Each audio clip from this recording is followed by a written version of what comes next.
Perusahaan Gas Negara atau PGN adalah perusahaan energi milik negara yang bergerak di bidang transmisi, distribusi, dan perdagangan gas bumi di Indonesia. PGN memiliki peran strategis dalam mendukung ketahanan energi nasional melalui penyediaan gas bumi untuk sektor industri, rumah tangga, transportasi, dan pembangkit listrik. Sebagai bagian dari subholding gas Pertamina sejak 2018, PGN menjadi ujung tombak pengelolaan infrastruktur gas bumi nasional termasuk jaringan pipa gas dan fasilitas LNG. Kegiatan usaha utama perusahaan ini adalah distribusi gas bumi untuk menyalurkan gas bumi ke pelanggan industri komersial dan rumah tangga. Kemudian transmisi gas yang mengoperasikan jaringan pipa transmisi gas antar wilayah, serta niaga gas yaitu mengimpor, mengolah, dan menjual gas bumi termasuk gas alam cair. Visi-misi dari perusahaan ini adalah visinya menjadi world class energy company berbasis gas bumi dan solusi energi terintegrasi untuk masa depan berkelanjutan.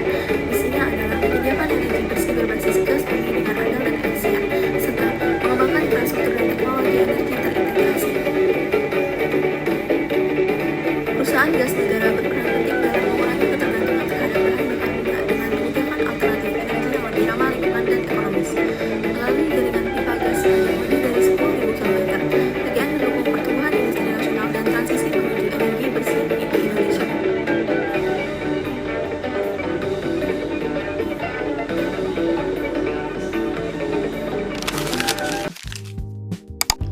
Berdasarkan laporan laba rugi konsolidasian PT Perusahaan Gas Negara pada tahun 2024 dan 2023, terlihat bahwa perusahaan mencatat kinerja yang cukup stabil, di mana pendapatan meningkat sebesar 3,9% yang mencerminkan pertumbuhan permintaan dan aktivitas distribusi gas. Walaupun beban pokok pendapatan juga naik sebesar 4,07%, PGN masih mampu mencetak kenaikan laba bruto sebesar 3,24%. Selain itu, beban umum dan administrasi mengalami kenaikan tipis, sehingga laba operasi turun sebesar 3,64%. Namun, laba sebelum pajak justru naik cukup signifikan sebesar 10,38% yang menunjukkan adanya efisiensi dan optimalisasi pos keuangan lain.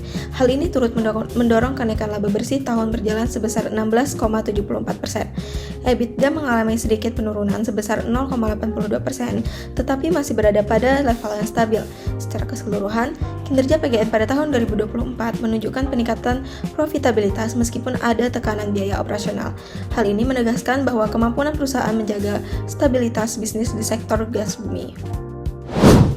Selanjutnya, dari laporan posisi keuangan konsolidasian PGN pada tahun 2024 dan 2023, terlihat bahwa total aset perusahaan mengalami penurunan sebesar 2,78%, terutama karena turunnya aset tidak lancar sebesar 5,91%. Meskipun demikian, aset lancar justru meningkat sebesar 5% yang menunjukkan peningkatan likuiditas perusahaan dalam jangka pendek. Pada sisi kewajiban, liabilitas jangka pendek turun cukup signifikan sebesar 22,42% yang menandakan adanya perbaikan struktur utang jangka pendek. Liabilitas jangka panjang relatif stabil dengan kenaikan kecil sebesar 0,85%. Secara keseluruhan, total liabilitas turun sebesar 10,28% yang menunjukkan adanya penguatan struktur pendanaan perusahaan. Total ekuitas PGN meningkat sebesar 3,70% yang mengindikasikan bertambahnya nilai bersih perusahaan. Belanja modal juga naik sebesar 10,12% yang menunjukkan adanya ekspansi atau investasi pengembangan infrastruktur gas. Selain itu, modal kerja bersih melonjak hampir 2 kali lipat atau 98,27% yang mencerminkan kemampuan perusahaan yang lebih kuat dalam memenuhi kewajiban jangka pendeknya. Kemudian adalah investasi pada entitas lain juga mengalami peningkatan sebesar 1,55% yang mengindikasikan strategi pertumbuhan perusahaan melalui investasi eksternal. Secara keseluruhan, struktur keuangan PGN pada tahun 2024 menunjukkan likuiditas yang membaik, utang yang menurun, dan ekuitas yang menguat, memberikan gambaran keuangan yang lebih sehat dan stabil. Selanjutnya, saya akan membahas mengenai laporan arus kas konsolidasian. Pada slide ini ditampilkan ringkasan pergerakan arus kas perusahaan pada tahun 2023 dan tahun 2024. Ada 3 aktivitas utama, yaitu operasi, investasi, serta pendanaan. Arus kas dari aktivitas operasi pada tahun 2024 menunjukkan peningkatan kas dibanding dengan tahun 2023. Kenaikannya menunjukkan kegiatan operasional menghasilkan arus kas yang jauh lebih baik, yang berarti perusahaan tersebut makin efisien dan profitabilitas operasional perusahaan itu juga meningkat. Yang kedua, ada arus kas dari aktivitas investasi. Arus kas dari investasi itu masih bernilai negatif, artinya perusahaan itu melakukan pengeluaran untuk kegiatan investasi seperti pembelian aset atau ekspansi. Namun, angkanya itu membaik dibanding dengan tahun sebelumnya, menandakan pengeluaran investasi itu jauh lebih terkendali. Ketiga, ada arus kas dari aktivitas pendanaan. Nilainya ini tetap negatif, tetapi jauh lebih kecil dibanding dengan tahun sebelumnya. Ini mengindikasikan bahwa penurunan penggunaan dana untuk pembayaran utang atau aktivitas pendanaan lainnya. Keempat, ada kas awal dan kas akhir tahun. Kas akhir tahun meningkat cukup signifikan. Hal ini menunjukkan posisi likuiditas perusahaan itu semakin kuat, didukung oleh peningkatan kas dari aktivitas operasi yang menjadi faktor utama. Selanjutnya, ada analisis rasio keuangan. Pada slide di atas, ditampilkan bahwa performa perusahaan melalui beberapa kelompok rasio seperti likuiditas, profitabilitas, pertumbuhan, permodalan, dan rasio saham. Yang pertama ada rasio likuiditas. Current ratio atau cash ratio itu meningkat. Ini menunjukkan kemampuan perusahaan untuk memenuhi kewajiban jangka pendek semakin baik, sehingga kondisi keuangannya itu jauh lebih stabil. Yang kedua ada rasio profitabilitas. Gross profit margin sedikit menurun, menandakan beban pokok penjualannya sedikit meningkat. Lalu ada net profit margin. ROE dan ROA itu justru naik, yang berarti laba bersih dan pengembalian terhadap modal serta aset itu semakin baik. Ini menggambarkan perusahaan itu jauh lebih efisien menghasilkan laba. Lalu, ada rasio pertumbuhan. Penjualan dan laba bersih mengalami kenaikan yang cukup besar. Pertumbuhan ini menunjukkan adanya peningkatan kinerja bisnis dan permintaan pasar yang lebih baik dibanding dengan tahun sebelumnya. Lalu, ada rasio permodalan atau debt to equity ratio. Menurun itu cukup jauh. Artinya, struktur modal itu jauh lebih sehat karena ketergantungan pada utang itu berkurang. Lalu, ada debt to asset juga menurun, yaitu mendukung gambaran bahwa risiko keuangan itu jauh lebih rendah. Lalu ada rasio saham. PE ratio meningkat yang menandakan pasar memberikan valuasi lebih tinggi terhadap perusahaan. Lalu price to book value juga naik, menunjukkan persepsi investor terhadap nilai perusahaan itu jauh lebih positif. Selanjutnya ada implementasi, implikasi, dan kesimpulan pada PSAK 115 tentang pendapatan dari kontrak dengan pelanggan. Implementasinya yaitu PSAK 115 ini menekankan pengakuan pendapatan berdasarkan transfer kendali, bukan sekadar perpindahan risiko atau penagihan. Implementasinya dilakukan melalui 5 langkah utama, yaitu yang pertama ada identifikasi kontrak, yaitu untuk memastikan kontrak penjualan gas atau distribusi memiliki persetujuan, hak, dan syarat pembayaran yang jelas. Yang kedua ada identifikasi kewajiban pelaksanaan, yakni memisahkan antara penjualan gas, layanan distribusi, atau pemeliharaan pipa jika keduanya merupakan barang atau jasa yang berbeda. Lalu yang ketiga ada penentuan harga transaksi, yaitu untuk mempertimbangkan imbalan variabel seperti diskon dan kemungkinan penyesuaian harga gas. Lalu yang keempat ada alokasi harga transaksi, yang dimana dilakukan berdasarkan harga jual mandiri menggunakan data pasar gas domestik atau metode estimasi. Lalu yang kelima ada pengakuan pendapatan, yaitu untuk layanan konstruksi pipa diakui sepanjang waktu menggunakan metode input atau output, menghasilkan pendapatan besar sebesar 3,79 miliar US dollar bagi PGN. Lalu implikasinya, yang pertama ada judgement meningkat karena manajemen harus menilai SASP, imbalan variabel, dan waktu pemindahan kendali. Lalu ada perubahan waktu pengakuan pendapatan, yang dimana menyebabkan perbedaan antar periode, misalnya pendapatan operasional PGN naik sebesar 8%. Lalu yang ketiga ada pengungkapan lebih detail, yang dimana diperlukan untuk mengenali kontrak, variabel, dan metode alokasi, sehingga meningkatkan transparansi tetapi menambah kompleksitas pelaporan. Dan kesimpulannya adalah PSAK 115 ini memperkuat konsistensi global dalam pengakuan pendapatan, meskipun memperberat proses estimasi dan penilaian. Standar ini itu memberikan informasi yang lebih relevan, yang dimana mencerminkan transaksi secara lebih realistis dan meningkatkan kualitas laporan PGN. Lalu yang kedua ada implementasi, implikasi, dan kesimpulan pada PSAK 116 tentang sewa.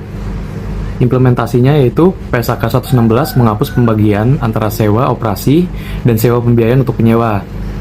PGN menggunakan single lease mode, sehingga yang pertama aset hak guna dan liabilitas sewa wajib diakui untuk sewa jangka panjang seperti pipa gas dan lahan. Lalu ada nilai liabilitas yang diukur berdasarkan nilai kini pembayaran sewa. Masa depan menggunakan incremental borrowing rate PGN sekitar 7-8%. Lalu beban dicatat sebagai penyusutan atas ROU aset serta beban bunga dan atas liabilitas sewa. Lalu PGN mencatat ROU aset sebesar 12,5 triliun rupiah dan sewa 11,8 triliun rupiah. Lalu implikasinya ada leverage, PGN menurun sebesar 0,26%, menunjukkan bahwa kenaikan liabilitas sewa tidak signifikan dibandingkan kenaikan ekuitasnya atau turunnya utang lain. Lalu ada EBITDA turun sekitar 0,83% yang mencerminkan beban penyusutan dan beban bunga yang lebih besar.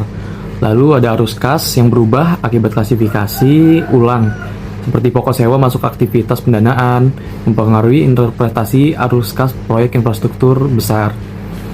Kesimpulan yang bisa kita ambil yaitu PSAK 116 ini meningkatkan kualitas pelaporan dengan mengungkapkan seluruh kewajiban sewa yang sebelumnya tidak muncul di neraca.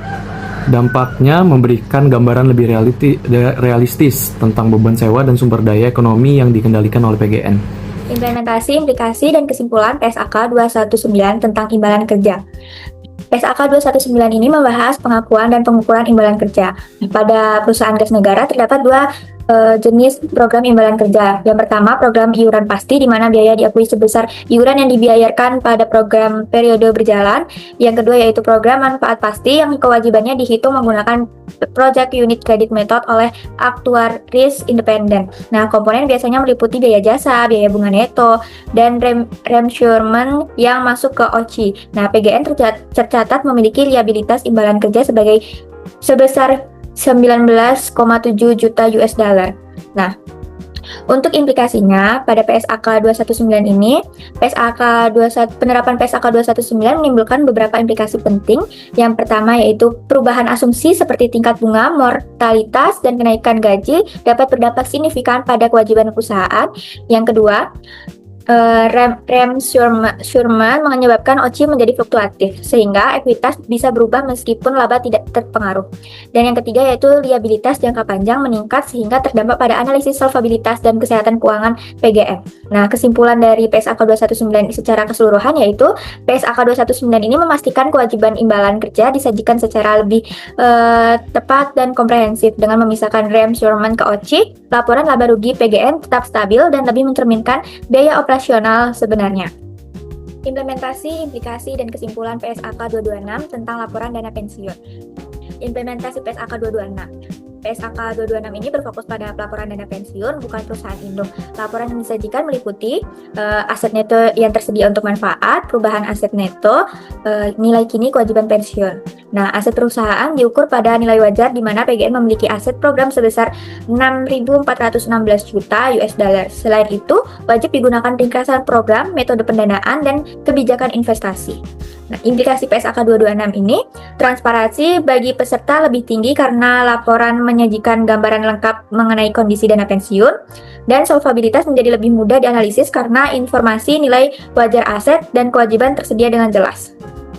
Nah, kesimpulan pada PSAK 226 ini, PSAK 226 memperkuat akuntabilitas dana pensiun PGN. Dengan fokus pada aset dan kewajiban program, standar ini membantu memastikan bahwa dana pensiun dapat memenuhi komitmen jangka panjang pada para pesertanya. Yang terakhir yaitu kesimpulan.